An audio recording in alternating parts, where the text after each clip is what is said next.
Hey guys, Apple has now officially released iOS 18.2.1, and now we were waiting on this software update, and it is now officially available for everyone to download. iOS 18.2.1 can be downloaded on any iPhone capable of running iOS 18. Now, as we jump into settings here, let's go into the About section. Let's go into the iOS version, and there it is, the latest build number for iOS 18.2.1. This is the first update to come to iPhone this year, and there's several issues that we are hoping for Apple to address with this one. Obviously, you want to make sure that you update your iPhone today by jumping into settings, general, software update, and iOS 18.2.1 should be available for everyone to download except for those running iOS 18.3 beta. Obviously, iOS 18.3 is still in beta testing. This one is for the general public. iOS 18.3 beta 2 will most likely become available sometime later this week. Now, according to Apple's release notes for iOS 18.2.1, this update provides important bug fixes and it is recommended for all users. So Apple is not telling us exactly what they're fixing with iOS 18.2.1, but we know several issues were happening. Number one, screen unresponsiveness. And I've reported this several times where you just use your iPhone as normal, but sometimes when you tap certain portions of the display, the touch input wouldn't be registered by the display.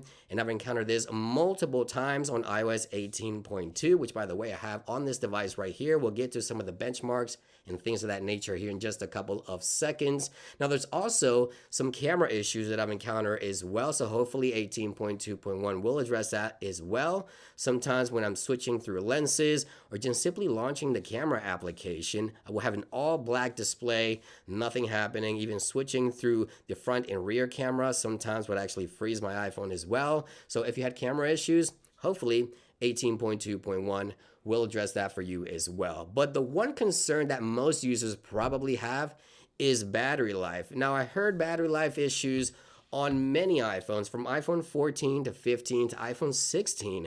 Now, there was one thing that was being reported on iOS 18.2 that was causing battery drain, and that was that some third-party applications would stay running in the background. Now, after you update to iOS 18.2.1, what I want you to do is head on over into the battery section after perhaps a day or two and take a look at the battery consumption. If you have any application running in the background where they're not supposed to, make sure that you update those applications and make sure that they're up to date in order for those apps hopefully to stop draining the battery of your device, obviously. Now, there's also issues with a third-party app crashing on some iPhones. And I've experienced this as well. And I demonstrated this on a video before this one where the Geekbench application will crash on me every single time. And I couldn't get a benchmark from this device on 18.2.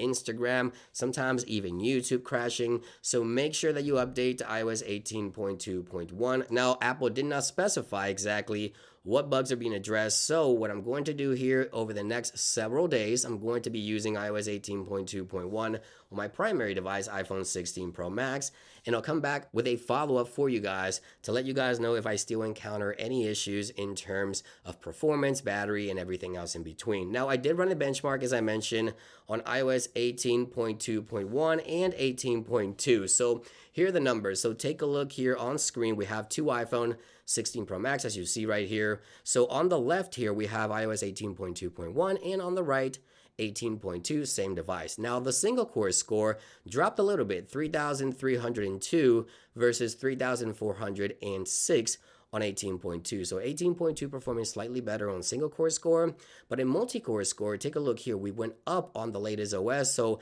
8,387 versus 8,218 on 18.2, as you can see right there. So it looks like on the multi-core section here, we did gain performance on this latest OS. So just keep in mind that I'll continue testing iOS 18.2.1.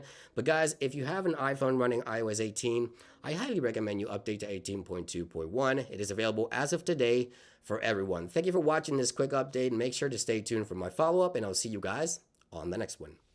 Peace.